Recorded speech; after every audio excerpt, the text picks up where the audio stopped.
Hello, everyone, and welcome to today's event. We are so glad that you could join us today for the Idaho Bit Fireside Chat, Voices of Resistance, Community and Courage in Defense of LGBTIQ Rights. My name is Alan Kuriakos, and I'm the fundraising coordinator at the Stephen Lewis Foundation. Before we begin our fireside chat with our wonderful speakers today, I just have a few things to cover. First of all, we welcome you to use the chat today to introduce yourselves and to engage in the conversation.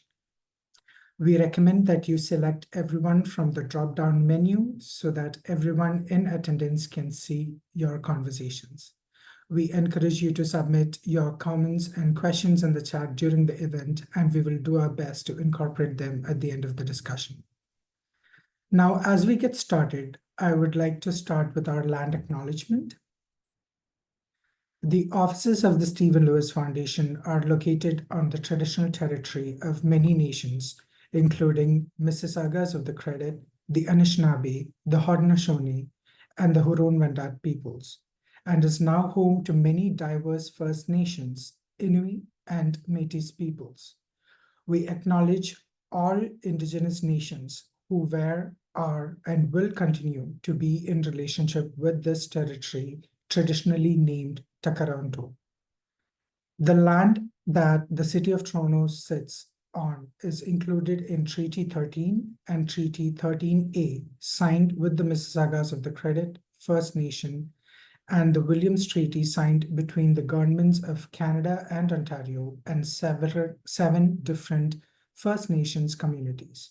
The Truth and Reconciliation Commission's 94 calls to action reaffirms that the treaties with Indigenous peoples must be lawfully honored. We are all treaty peoples and are responsible for honoring and upholding those agreements. As an organization, the Stephen Lewis Foundation acknowledges that our presence here is a direct outcome of the settler colonial state, whose policies of expulsion from the land and cultural genocide continue to impact Indigenous communities today.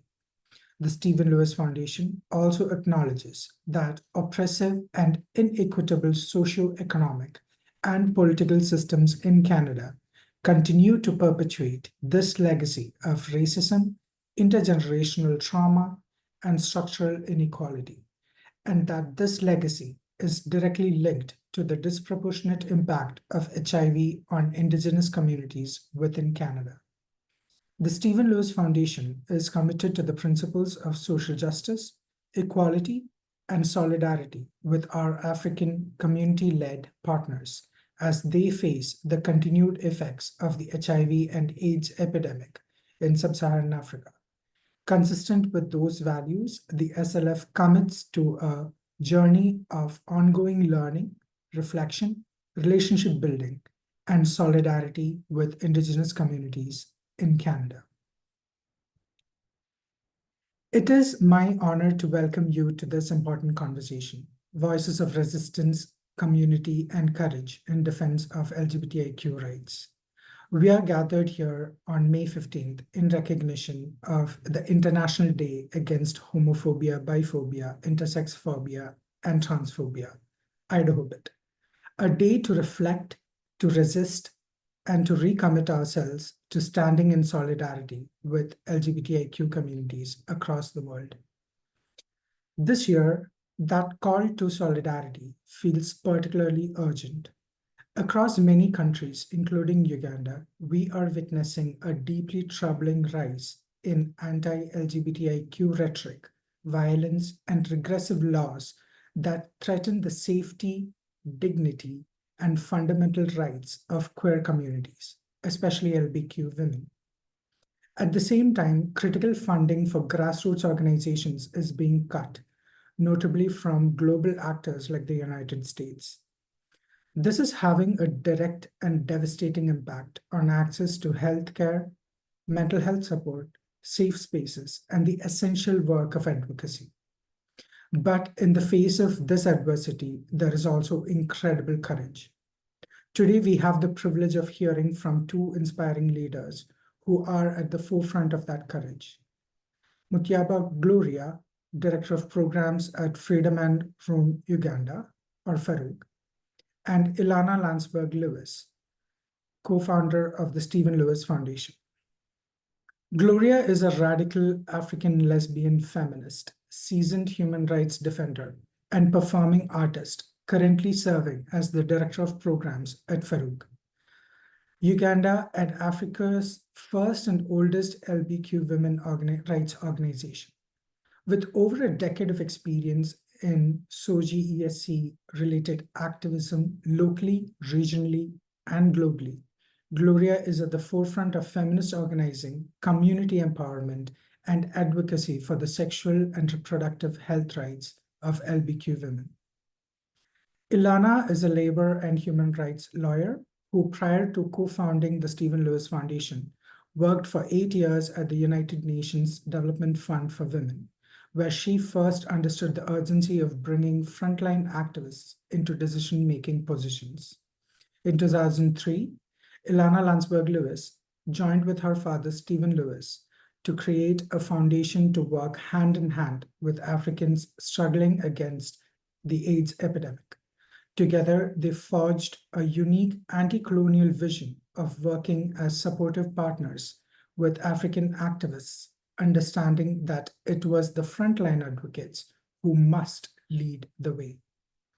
Together, we will explore the powerful work being done on the ground, the importance of global partnerships, and how communities are organizing and resisting with love, resilience, and vision. We'll hear about the real impact of rising discrimination and dwindling resources.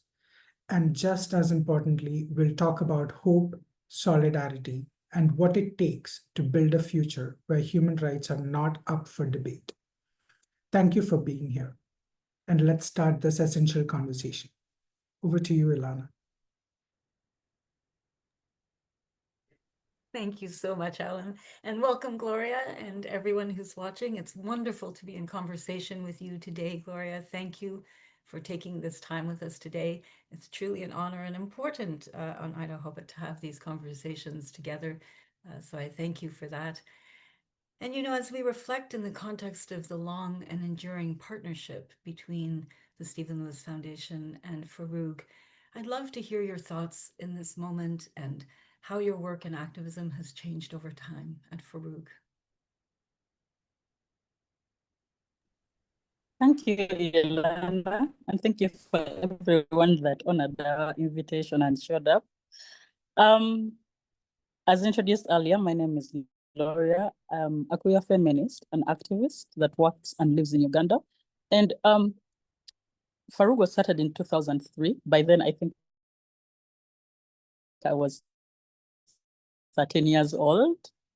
Over 20 years later, I am sitting in FARUG as a person that is directing programs.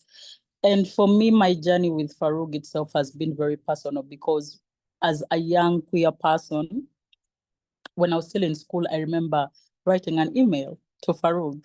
Those days when you're still using like Yahoo accounts. And I had all these questions about my sexuality, and I didn't have any community or any safe space where I could express myself. And I wrote them an email. And it took forever, but they eventually responded to me. And the response told me a little bit about the organization, but it also addressed my questions. And that meant so much for me as a young teenager by then. And also it gave me the opportunity to learn more about what FARUG is doing in the country and why FARUG exists itself.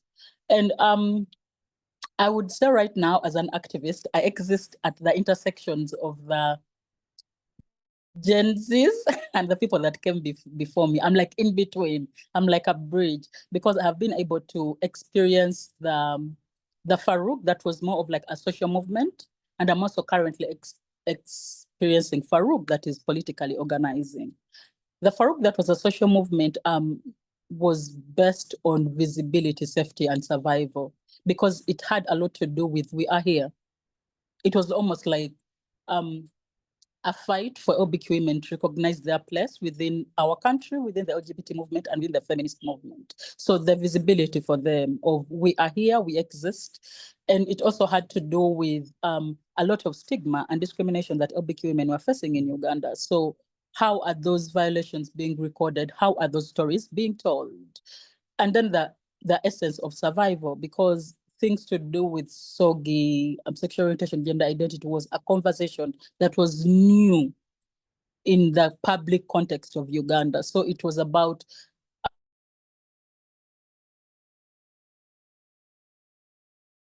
do you know LGBT? Your sister, your classmate could be an LGBT person. And as we slowly grow and continue to evolve, FARUG has now grown bigger and better and is now organizing more as a movement building space. We are very strategic in our approach. We are very intersectional, but we're also really politically organizing. So we are supporting more than just individuals. We are supporting movements and organizations. We have done work locally, we've done work regionally. We have also done work internationally. While as we continue impacting the LGBTQ women who are behind the founding of FARUG, we are also expanding our expertise and leveraging on how long we've existed as an LGBTQ organization to support new organizations and organizing in different regions, especially in the Eastern African region. We recently, I'm proud to say that we recently have been mandated to convene the East African LGBTQ movement. So just as of last week, there was an introductory meeting with LGBTQ activists from Uganda, Kenya, Tanzania, Burundi, Rwanda, South Sudan about instituting an LGBTQ collective that now is responsible for supporting LGBTQ organizing in Eastern Africa, but as well as being a space where we can organize together, advocate together, but also resource together. And this is evidently in response to what is happening in the world around so many funding cuts that have affected organizing, but also understanding the privilege of how visible FARUG has been as an entity in LGBTQ organizing in East Africa, and knowing that our reality or the privilege that we have is not the same as our siblings in, let me say, Ethiopia or Sudan. So how do we now, knowing and picking from all the lessons we've learned in over 20 years of organizing, support other LGBTQ organizations and movements across the East African region? And it feels like it's a heavy thing to carry, because now we have to continue organizing in the country while us also supporting the region, but we are very excited. And I love that throughout everything that has happened, we have politically named ourselves as an LGBTQ organization. That was the essence of why it was founded, and that is something we've never diverted from. But also in the midst of all those things that have happened, we've had partners and funders that have walked the journey with us. Stephen Lewis, for instance, has been with us through, I don't want to use the cliche thick and thin, but I don't find any better words to use beyond thick and thin, because Stephen Lewis has held our hand through the political unrest, through transition. When Stephen Lewis first partnered with FARUG, we were going through a very big transition as an organization. And up to where we are now, you're still holding our hands. And one of the things that is so unique about our partnership with Stephen Lewis is that there's a level of trust that has been built between us and the Stephen Lewis Foundation, which allows for us to be the masters of our own destiny. Like, as we partner with Stephen Lewis, beyond technical, beyond money, Stephen Lewis understands that we are the ones that we are the community. So every kind of support, whether financial or technical, really centers LGBTQ women, LGBTQ voices, putting in context who we are, but also what kind of context are we organizing in. So oftentimes I've had calls, I will not say names, but there are so many contact people I'm dealing with in Stephen Lewis. And so many times you'll get calls of, oh, this is happening, how can we help? Is there anything you need to change about your, your project? If you have activities, they'll use their social media to amplify your voice. So yeah, in brief, that is basically how our partnership is unfolding, but also where we are at as an organization. Amazing to hear, and thank you for sharing some of your personal journey. It's very affecting to think that FARUG has played such a role in your life, and now you're in the position that you're in. And I know that FARUG works so much is by, for, and of the community. And can you talk a little bit more, Gloria? It's really extraordinarily hopeful and buoying to the spirit to hear you talking about now moving into mobilizing and a regional sort of presence across borders, across constituencies.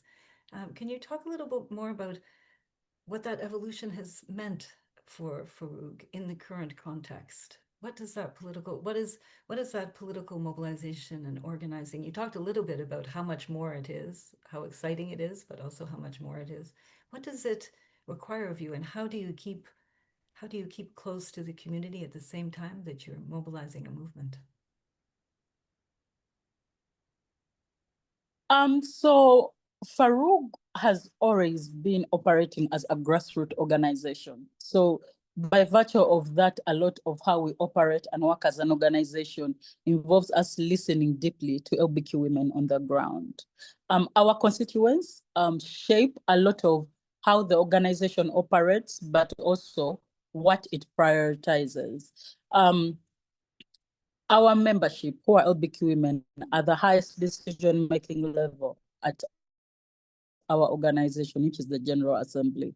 And by virtue of that, we have to report the Secretariat, and the board has to report to them annually through our annual general meeting. But beyond that, because FARUG was started by LBQ women that were intentional about leaving a legacy, somehow it has just become part and parcel of how we operate, that the biggest percentage of people that work in FARUG end up being LBQ women. There is not a single regime of leadership or leadership where the executive director and programs director of the organization were not an LBQ woman. And because of that, when they come into serving, it's not just about the organization. They are coming as LBQ women before they are coming as leaders. And what that enables us to do is then our constituency feels included, but also our constituency finds it very easy to approach us. We've just, for instance, completed a strategic plan 2024 to 2029, and a lot of it involved consultations with our community. And in some of the meetings, there were arguments because the community is like, we want this. And we are trying to tell them, like, the context is like this. And they're like, no, but we want this. So LBQ women shape a lot of how FARUG operates and runs.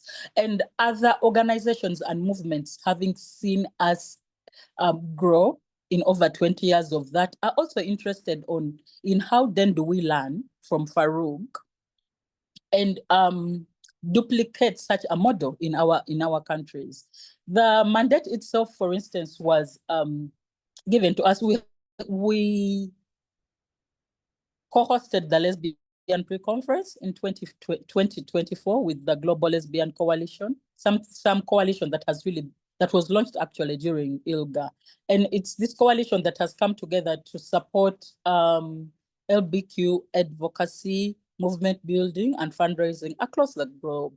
And as we were engaging, it ended up looking like so it was across the globe. So there was like European lesbians from Asia, lesbians from the Pacific, and all those movements looked like they had organized. But when it came to Africa, only Southern Africa looked to be as organized. And now we are in this space where there are all these networks that are organized, that are speaking to their regions and their constituents. And FARUG, which is a sole organization, is now the one that is standing in the gap to speak for Northern Africa, and Central Africa, and Western Africa, and Eastern Africa. So there had to be, what is the way forward around LBQ organizing on the African continent going forward? Because Southern Africa is organizing quite well, but you also need to recognize that they are a rainbow nation. So their realities and the realities that so many other contexts in Africa have are different. And many of the other countries, their contexts really related a lot to how we're organizing in Uganda. Very regressive governments. Some of them have like anti-LGBT laws. So we had a lot that we had in common. So part of the conversation that then came out there is, which now standing organizations in different regions can be mandated to organize the regions better. And the East Africans in that space suggested that we want FARUG to convene. Both me and Biggie were shocked when that happened, because we are like, do you know how much work that is? That is a lot of work that you're putting on our side, considering that we also have members that we are supporting in the country. And I still think it's such a heavy opportunity to carry, but someone has to stand anyway. And I love that in our initial meetings, I see a lot of activists from across Eastern Africa coming through and volunteering to be part of building this dream into a reality. So while as we are playing the convening role, we are really counting on the support of so many other LGBTQ organizations across Eastern Africa to partner with us on this. And we're excited about what the future holds. And now we have to exist as FARUG and as a convener of a network. I don't know how that's going to happen, but we will figure out as we go. And it's okay to make mistakes. We'll correct them also as we go. Yes. Yeah, it's clear that you're well on your way, and you've already figured out so much. And it's wonderful. I'm so glad that you started, Gloria, with a real vision and giving us a sense of what's happening for FARUG, what's happening around the organizing, and really started on the continent and in Eastern and Southern Africa. I think that's so important, because I want to draw back for a moment to what's happening is sort of in the global context, but I'm very happy that it's grounded in the activism and the energy that has been unleashed by all of you doing the work that you've done for so long. And so in a way, it feels good to have this next question be secondary to that energy and that vision and political mobilizing, which is really to talk about, as I know it's on all of our minds, what's happening in the world and the rise of really hateful anti-LGBTIQ sentiment, dangerous political shifts, the US administration's egregious funding cuts. And it would be good to hear from you in the midst of all of this building that you're doing and momentum that is clearly unfolding. It would be very good to hear about what has been the impact on FARUG and your ability to provide not just the services you're providing to LGBTQ women and other marginalized groups in Uganda, but also around the organizing that you're doing. What is the impact of this international rise in hate and the cut in the funding? Thank you. Good question, Ilana. So as of last week, our government held a Reclaiming Families conference here in Uganda, where they brought Sharon Slater, the person that is allegedly behind the Anti-Homosexuality Act. So before the bill passed, there was a similar conference like that happened. And then it happened again last week. And it started in Uganda, and it is set to happen in Kenya. It was supposed to happen in Kenya this week. I haven't followed up the news so much, but I understand when we were more quiet about it in Uganda, because we were aware it was happening, the activists were mobilizing. But in Kenya, they were more loud about it, because once it happened in Uganda, and then a date was set for it to happen in Kenya, Kenyan activists came out publicly on social media and protested. Yeah. They're like, no, we're not going to allow foreign importation of family values, because we have our own understanding of what family is. And it's important for us to have conversations also around decolonizing family, because traditionally as Africans, how we perceived family is very different from what these kinds of conferences and this kind of anti-gender institutions and persons are preaching. And I haven't really been able to follow up if it happened in Kenya as well, but in Uganda, it did happen. And looking at what is happening in the world right now, it has affected beyond queer communities. A lot of other people have been affected. And the painful thing is that the most marginalized communities are the ones that are impacted by this. And it's interesting that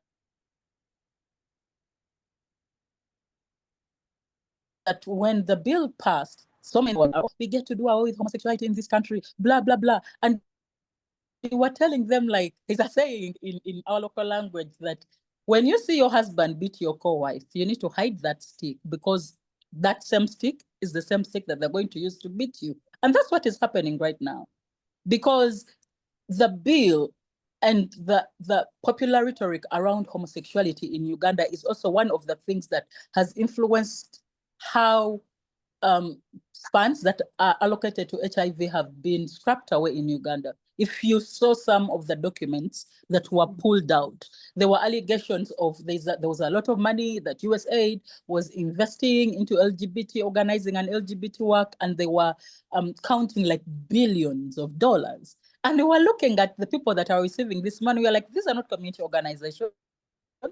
These are not even people that we know. Some of these institutions are actually non-government institutions. So we are surprised that you're passing a bill on one hand, and on the other hand, you're receiving a lot of money from the USA to organize around LGBT, like the double standards do not make sense.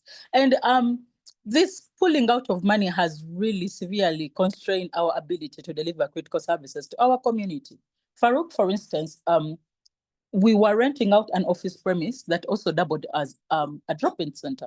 So at our drop-in center, LBQ women would come in at any point and access anything to do with SRHR, including like services, products, information. So it could be anything from PEP to PrEP to accessing menstrual products to HIV screening, STI screening, like everything health related. When the bill was passed, we were evicted.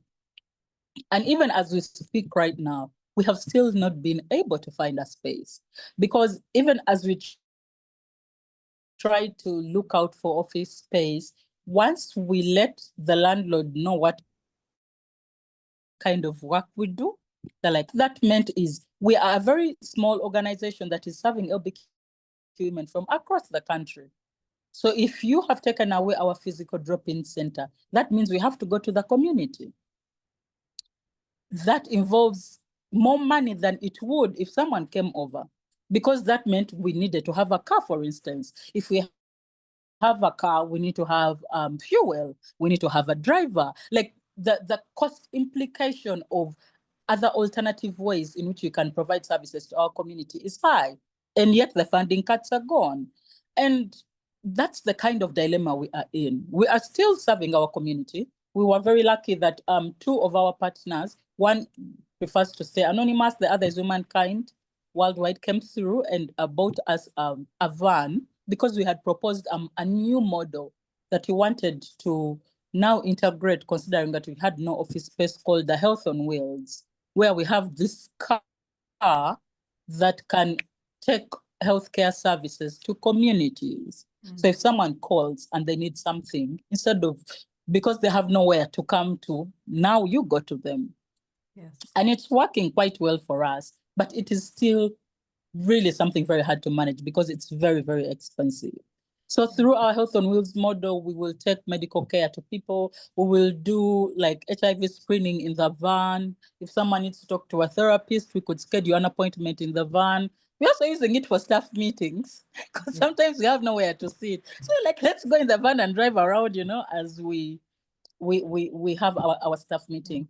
And with the funding cuts, many of our core services have been impacted. So how are we providing safe spaces to communities? That has been impacted. Our mental health support has been impacted. Emergency response, legal aid. Right now, many funders have withdrawn. A percentage of them are imposing very strict rules about how their money is used. And it's quite hard. It's quite hard, to be honest.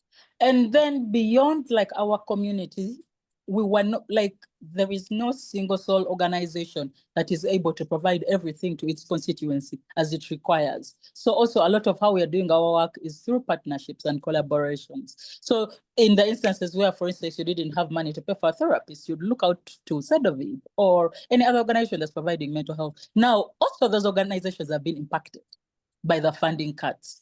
So you feel like you're in this small corner, but you also have like nowhere to run. Like everywhere you'd run to, they're like, oh, my situation is worse. My situation is worse than yours. People are downsizing. Many people have lost their source of income. HIV care, first they suspended, and now they are like, they can access the ARVs and PrEP, but then they've taken out the support. Yes. So of what use is it for you to just say I'm providing prep and art, but not caring about the follow-up, the adherence, the nutritional support, the mental health? So while as the US has come out and said we are not denying people access to HIV life-saving medicine, they are actually not supporting people to adhere, because I'm not going to be able to take my drugs on an empty stomach. If I am dealing with a mental health crisis, if I'm still dealing with denial, I'm not going to be able to adhere. So all those other supportive services that we were facilitated to provide to the community are gone. So that in its way is also impacting. And painfully, as you continue reading like the news and the statistics in the country, because of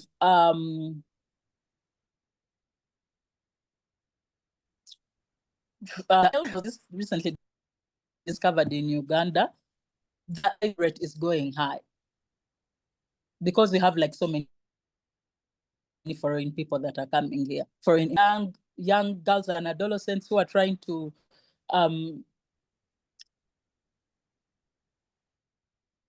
what is the word? Sustain themselves through sex work. There's so many shelters have been affected for LGBT communities. So many of them are homeless. So when people are homeless, they are so much at risk because many of them may end up engaging in very high risk sexual behavior, but some of them may also engage in like drug use. So things are just getting worse. But we are still hopeful. We are not going to give up all hope. We will do the best that we can with what we have while hoping that things will get better in the future. Yeah. Well, and this is hard to hear, and I know that you're keeping such an interesting and challenging balance between the reality of the extraordinary challenges and the impact on people's daily lives and their health and well-being, as you describe it, and also at the same time, this massive exercise of political mobilization and working with others and supporting each other and working in collaboration. It sounds like an extraordinary balancing act to work with so much hope on the one hand and momentum, and on the other hand, the reality of some really devastating challenges and a rolling back of some of the extraordinary gains that have been made. And I wonder, I just want to hear from you, Gloria, a little bit, if you don't mind my asking, sort of how does the staff deal with it? How do you at FARUG, how do you manage all of this? It's an extraordinary amount, the juxtaposition of hope and the desperate need to keep going when things are so tough. How do you support each other? To be honest, it's tough times. Yeah. It's really tough times. And the bill itself, in a sense, increased our exposure and vulnerability. Yes. Because if people are watching on the news and the US president is reading that around, to be concerned, like, who are these people that are getting this money? So there has been like so much surveillance. Our website has been hacked. I don't know how many times. We are receiving a lot of emails through our office email of people reaching out for help. And it's such a hard thing to deal with because when you're reading this email, you're not sure if this is someone that is really in need of help or this is someone that's trying to set you up. So also that pain of trying to figure out, do I go ahead? Because this is someone that's not known to me. Do I go ahead and invite them and meet them and say I can help? What if I'm walking into a setup and I'm going to be like attacked? Because such tactics have been used before and stuff has been attacked. So it's quite hard times for us. And also when like funders withdraw money because they're scared of political retaliation, they almost feed into the narrative that the anti-gender movement is preaching, that it's okay for you to attack LGBT people. Yes. So it takes away a lot of our organizing power. It takes away our economic autonomy as activists and as organizations. And it also takes away a lot from how we organize. Yeah. And because of that, it in one way or another makes us such targets from the general public to the government, to statutory bodies. There are organizations that are registered and are trying to comply, and our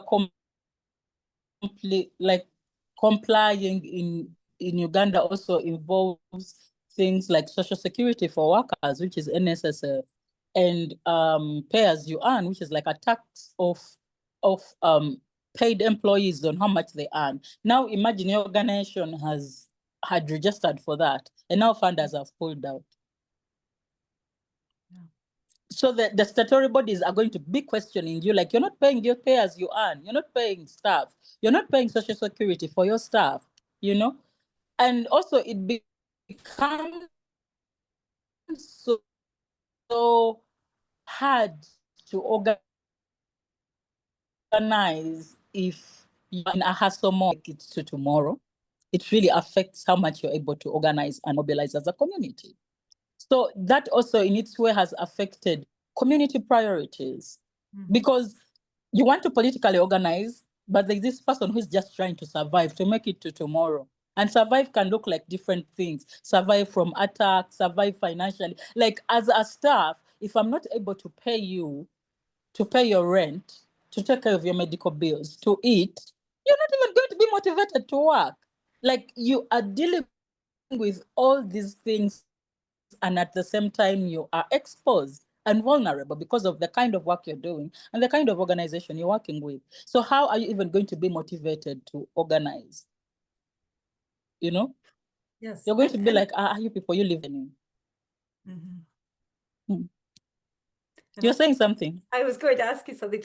I wanted to hear more about that. I was going to say that, so if we look to the future, if we think about the strategies that you're employing and the kind of collaborations that you're involved in, tell us, Gloria, I'm sure everybody wants to hear sort of, you talked a little bit about the strategies that you're employing, but what urgent action needs to be taken now, both locally and regionally and internationally? What kind of action needs to be taken now to ensure that FARUG can continue to serve the LBQ women in Uganda, but also to organize in the way that you've envisaged, at the same time as we've been discussing for the past few minutes about dealing with the intense realities of the moment on an individual and intensely personal level in the community? What urgent actions need to happen now at the different levels that you work at?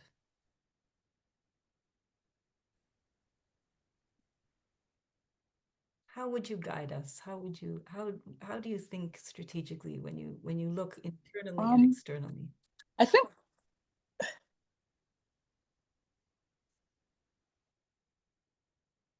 so. Looking internally and externally, one of the things I'm looking at would be around sustainable core funding. Like we need to move beyond short term and project based and look more at flexible and long-term funding, because some of the things that are happening right now in the world we anticipated, some we did not. And we don't know if things are going to get better or worse. So how are movements and communities and organizations being supported to adapt to changes as and when they happen? And that does not happen with like short-term or project-based funding. Strategic and flexible funding supports quite a lot of work that allows us to adopt and respond to contexts as and when they change. Another thing would be, I think, around legal and security provisions. So how much of, like, it feels like it's a song we've been singing for years on end, but the unfortunate reality is that this still exists. There is a bill that still exists in Uganda that needs to be fought. And the only way we can fight it is in court. And that process itself involves lots of resources, including human resources, financial resources. So what kind of support can be accorded to us to make sure that a day breaks and this bill is no longer a law in this country? And then also we do not underestimate the power of pressure from like human rights organizations and diplomatic missions. Like there was a time when the bill had just passed where the pressure was too much, but it feels like people have now relaxed. Things have not changed. The bill is still there. So that's a conversation we want partners and keep having. You know, when conversations are being had around investment in our country, around SDGs, around anything, you need to constantly remind our government, our ministers, our ambassadors that there is a law in this country that needs to be nullified because it's still existing. The other thing would be, it would be good for like our partners to invest in regional infrastructure, which allows us to support regional organizing, because what happens is there's a lot of copy and paste that is happening in Africa. If an anti-homosexuality bill passes in Uganda, Kenya will watch and see, oh, how is that doing? I think we should also pass.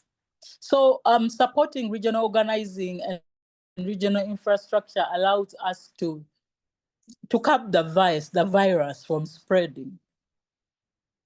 Because now they're like, tick, Uganda is done, Kenya is now the next, Tanzania is now the next. So as you are supporting Uganda, you know that in Kenya, there's a bill that is going to come. And when you nullify it in Kenya, in Tanzania, they bring it. So now how do you support that kind of regional organizing to make sure that as a region, we are strong enough to fight against this, but also have practical ways in which we can mitigate the impacts of legislation and anti-gender rights organizing and work in our regions. Another would be around, we are doing a lot of our organizing online right now because the funding cuts have even made it worse because it's now even very expensive for you to organize physically. Beyond safety, it's also now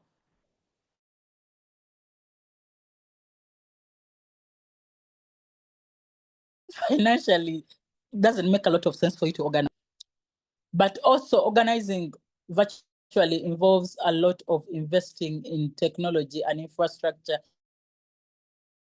that allows communities to be able to organize safely for staff. How do we data protection? Like those are things that also funders should look into now.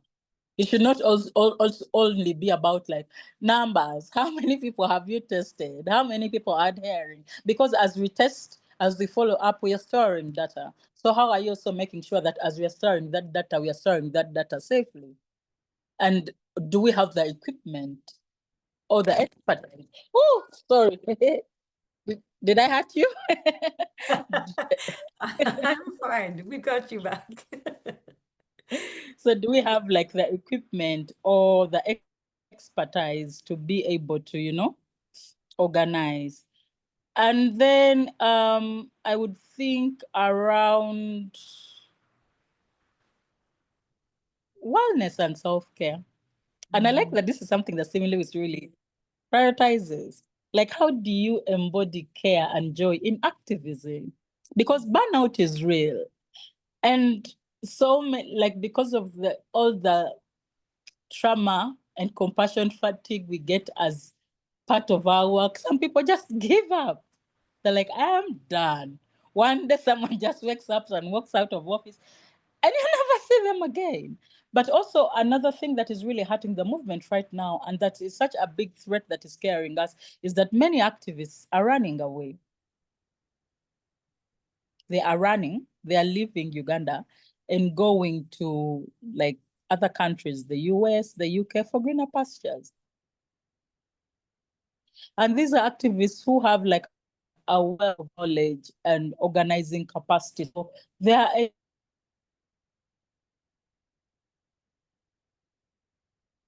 exit leaves such a huge gap.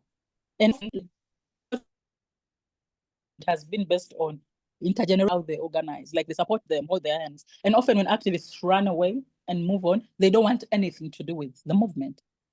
They'll be like, I'm gone, I'm gone. the unreachable, they just start a totally different life. So then that leaves such a huge gap within the movement, because this is like expertise and experience that has gone that are not able now to tap into, because they got burnt out. They got burnt out. They got scared. They didn't feel taken care of. They were attacked, like whatever reason it was. So as a community, because from our founding, we were founded as a social family community. That is something that should be important for us as a community to keep going. So being each other's keeper, showing people that you care about them. And that should not only manifest in how we are working together, but also how are we fundraising? How are we positioning our proposals? How are we distributing our monies? Does your budget have, because wellness can look like different things for different people. It could look like social security for your staff, It could look like health insurance. People are at risk and they're working in organizations that don't even have health insurance. It could look like so many different things. So how are you making sure that the people that are on the front line know that they are cared about, but also there's clear strategies and placements, like things put in place for them to take a moment to breathe when the situation gets out of hand. The other thing would be around a permanent home. For FARUG particularly, one of our key priorities for the next 5 years would be us having a permanent home. Because imagine we were evicted in 2023 and up to now we have no home. Like nobody's willing to rent out their space to us. That's such something that's painful. And we've been thinking, like, if we had our own space, we would not have to deal with this right now. And that's also a very hard conversation to have, because so many funding proposals, like grants, will come with no part of this grant can be used for capital assets. Flexible long-term funding looks like also thinking about what is the best thing we can do for this community or this organization that responds to their need in their context. So while as maybe you feel like your funds do not align with capital assets, our context right now needs for us to own our space. So we don't need to be, because no one is going to throw us out of an office premise that we actually own for ourselves. The final thing would be around research, storytelling, and advocacy. I love that storytelling is something that Stephen Lewis loves quite a lot. You give lots of activists from across the globe opportunities to tell their stories, to talk about their work, so other people can understand what they're doing and their context. And I want this to be something that more funders invest in, but also research. Like, research is something that is very important because it shapes the future. Like, it helps you figure out what is happening, audit the trends, and be able to plan better for the future. So I feel like also research is something that should be invested in. Like, for instance, what is happening, I don't know if anyone has even taken time to really document the current trends in funding and how that is affecting different communities. Like, what does this current shift in funding mean for different communities? Which are the most vulnerable communities? Which communities are affected the most? Like, that is research that we probably need to have out there. But research also takes money, because usually it's not something that anybody can do. Like, it would need like experts who know how to do research. So of course there would be an investment there. But also beyond that, like, friends, partners, allies, wherever you are, like, use your platform to speak up, use your voice. If you see a bill has been passed in a country, speak up. Like, some organizations support us, like some funders support us, and that's all they do. Like, all they do will be give you money. Like, we would like to know that this is beyond like a donor grantee relationship, but it's almost like a partnership.